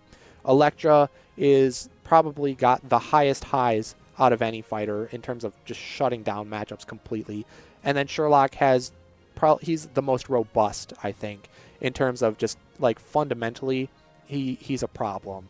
And you got to have a very specific kit, of tools to deal with him for all the new fighters moving forward. So they all have their own, things that make them amazingly good, and they're going to be the top of the top tier. And that's going to do it for your tier list. Competitive tier list November 2023. Here it is for you. But I know you all are waiting. You're going to want to hear about new Tales to Amaze. So let me talk about them just a little bit to satisfy all of your hunger for the new content. All right, also, before I get into the Tales to Amaze fighters, obviously you might have noticed there's a fighter missing. It's Deadpool, because A, I hate him. B, he's not allowed in competitive play because of all his ridiculous gimmicks and rulings issues that TOs don't want to deal with. So let's just forget about him. If I had to rank him, he would be honestly in probably the bottom of the low tier or top of the bottom tier. He'd be around this area. He's just really bad. His defense values are potentially good. Like, he's got some 5 value defenses, but his quantity is really bad. So if you don't have those big 5s, you're out of luck. You have 10 starting health. You have really no aggressive pressure because you're a melee solo move 2. You're just too squishy. You can't do anything really well other than play towards fatigue with dumpster diving, and you're like incremental healing if you can do that enough. But he's just too squishy, too inconsistent with a full deck of unique cards. He's just trash. So let's forget about Deadpool, but he'd be very low if I had to place him. But let's talk about the fighters that actually matter. Tales to Amaze. Okay, it's an amazing new set. This new set right here, one of the best to ever be released. If I had to recommend a new set to anybody, it would be this one, because not only does it have 4 amazing fighters for competitive play, but they're all super fun, all super unique. The theming is amazing. All the art is awesome. And it's got the co-op mode, which is a new way to play Unmatched, which is just incredible. So if you don't have any friends, play by yourself. All right, go up against Mothman and Martian Invaders in the Tales to Amaze co-op mode. Super fun. Or get a group of friends if you happen to have some, and get them over to all team up instead of, in my case, nobody ever wants to play Unmatched with me anymore because I got too good. I got 3 championships under my belt. I got way too into competitive play and the meta and all this stuff, and so nobody wants to play anymore, at least in person with my friends. So at least I can get them over to play some co-op, and we'll team up and play together. So amazing new set, amazing fighters. It's going to be Annie Christmas, Golden Bat, Jill Trent, and Nikola Tesla. Now, how good do I think all these fighters are? Well, it's really hard to say, and that's why I'm not putting them on the list once again. I can't really tell yet. Many more games have to be played. Many matchups have to be tested. We need some data. But there is a ladder season going on right now with all of them involved, and that is really cool to see, and I think people are loving it, and I would love to jump in and get more games myself in on that ladder season, but I think that's definitely going to give us some good data. But off the bat, if I had to rank them, it's probably, I'm thinking Jill Trent is the best. Reason being, I think she just has such a strong value game. Her deck size can be increased with the Daisy scheme, which is crazy, which, similar to Shuri, puts a lot of pressure on the opponent to kill your sidekick off very quickly before those schemes can come out. And Daisy's surprisingly tanky because she's got some 5 value blocks that are really, really good. And like Stasis is an amazing block as well. It's kind of the opposite of a Deduce where it prevents the value from being buffed. That's just crazy good. And you have a lot of auto damage potential with things like Battle of Wits and even just extra damage from your Hypno Ray Blaster as Jill. So that's really good. I think her value game is just really strong, and that's going to really be what pushes her over the edge. But I don't think she's easy to play by any means. I think timing your gadgets is very important. Knowing when you can go and start trying to get a little bit of incremental healing from the tonic is going to be huge. And when you're trying to go for healing, you also don't have any cancels, so that is leaves some room for counterplay from the opponent if it's something like Daredevil, where you need to get a card effect triggered like at a specific moment when you can guarantee it. So that might be huge. And yeah, I think she is a melee move too, and her and Daisy both. So, I mean, I don't know. Maybe she has a little bit of a weakness, being a bit one-dimensional. I'm hesitant to say one-dimensional because even though she's melee move 2, she's got some big boost values to reach the opponent when needed. So even on big maps, I think she'll be fine. Yeah, I just think her value game is going to be really strong, but it's going to be hard to play and hard to execute properly. So you're going to have some experience and really solid fundamentals. Once again, just like with Yanenga and Black Widow and Moon Knight, to play that value game is going to require good fundamentals. So. With that said, I do think she's probably the best of the bunch. And the next one up, I gotta say, is probably Tesla. So Tesla, I think, has more opportunity, more versatility than the other two fighters below him. Because, for one, he's ranged, so that's really good.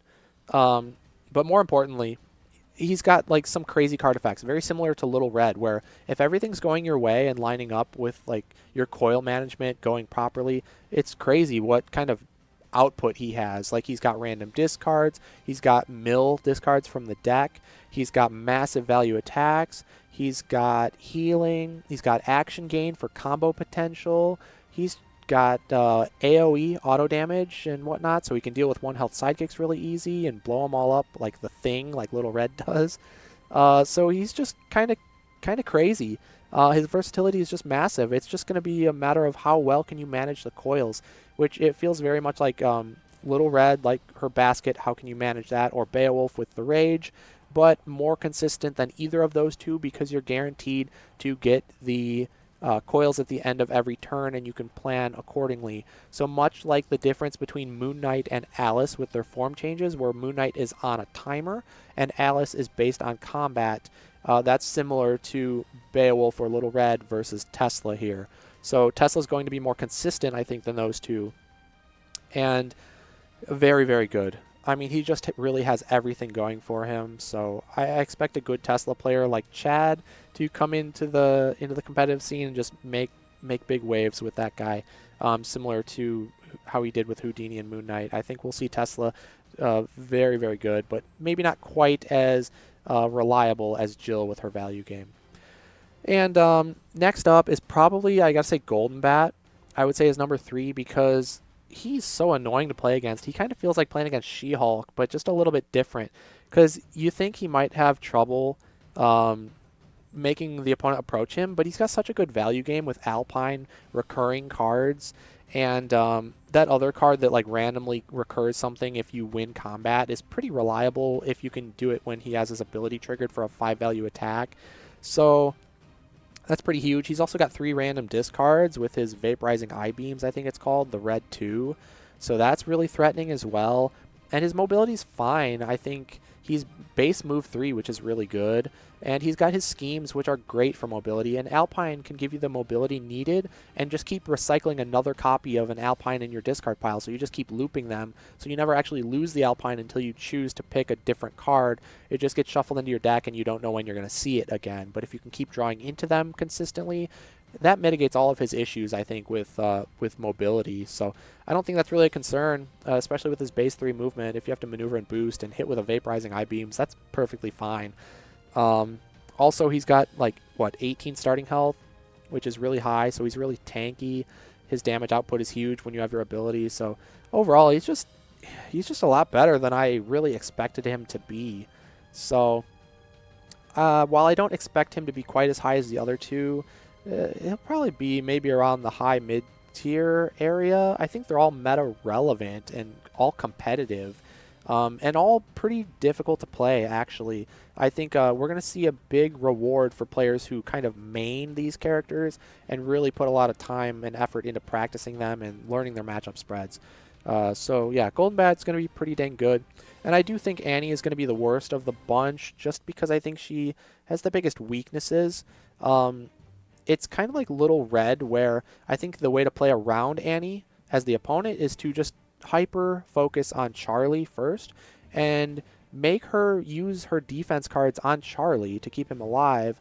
Because once Charlie dies, she's a melee move too. And let's face it, that's bad stats. And she's got only a couple ways to get around with her Captain's Orders schemes, but there's only two of them. She has no recursion, so she's going to be very limited once Charlie dies off.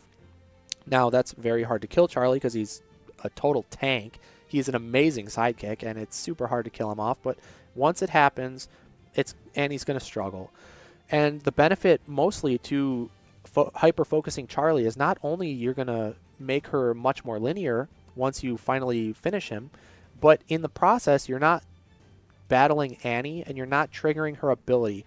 And without her ability, she's really not much of a threat because Lanyap is the printed 5. That's her only really scary attack. And if you're 2 health or more below her, even a Lanyap isn't going to surprise trigger the ability like if you're even health or only down by 1, because then Lanyap can trigger and make her lose 2 before the combat happens, and it's a surprise 7.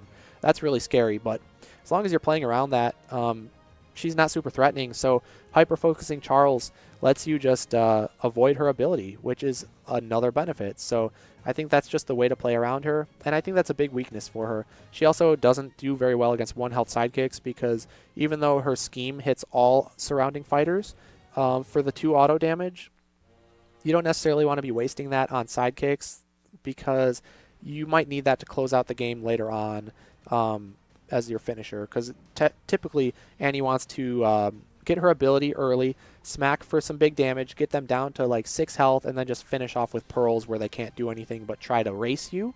And when you're trying to race Annie, she has Mississippi Queen to guarantee her survival, and so that's usually a winning spot for Annie.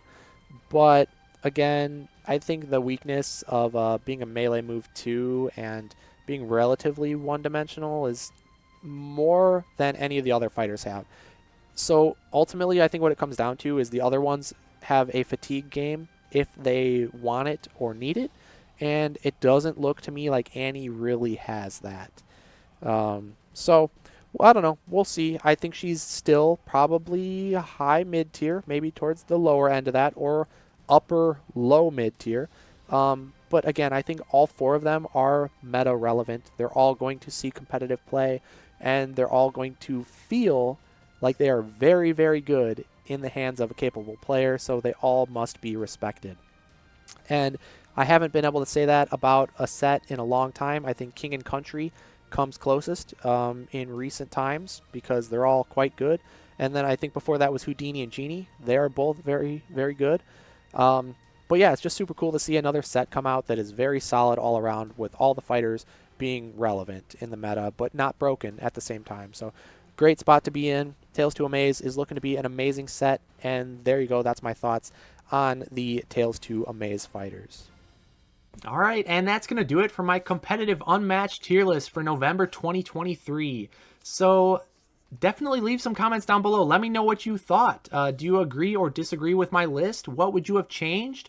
And what do you think about the upcoming Tales to Amaze fighters? Leave all your thoughts down below. I would love to hear from you. I try to respond to all the comments as they come in.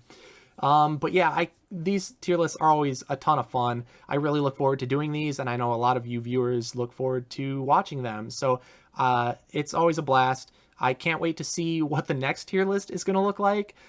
Because man, this was a long one. We finally made it to the end, and that was all one sitting for me. So my voice feels like it's going out from all the talking. Because man, I don't know how I'm going to keep up with the next tier list. We're going to have so many new fighters, and Oh, it's just crazy. But it's a super exciting thing always with new fighters to see how they shake up the meta. So I'm really looking forward to practicing more with the Tales to Amaze fighters and seeing how they fare in the next tournament. And yeah, it's Unmatched is such a great game. So shout outs to Restoration Games for just being such an amazing company. They're so supportive of the whole fan base, the whole community, and that is really what keeps me going. Is the community in this game is just unmatched. It's truly unmatched. So it's super cool. Made tons of friends throughout my time in this game, and the competitive scene is really growing, and that's amazing to see. We're getting so many people from all over the world competing in these tournaments, which is just amazing. So I want to see that trend continue. And I hope that these tier lists help any of you who are newer players to the competitive scene, or maybe help to figure out what to focus on for your upcoming events and things of that nature. So, yeah, hopefully you all enjoyed, but definitely leave your comments down below. Leave a like if you enjoyed the video. Consider subscribing if you're not already. Most of you probably are, but if you are watching and you are not subscribed, please do so because it really helps out the channel.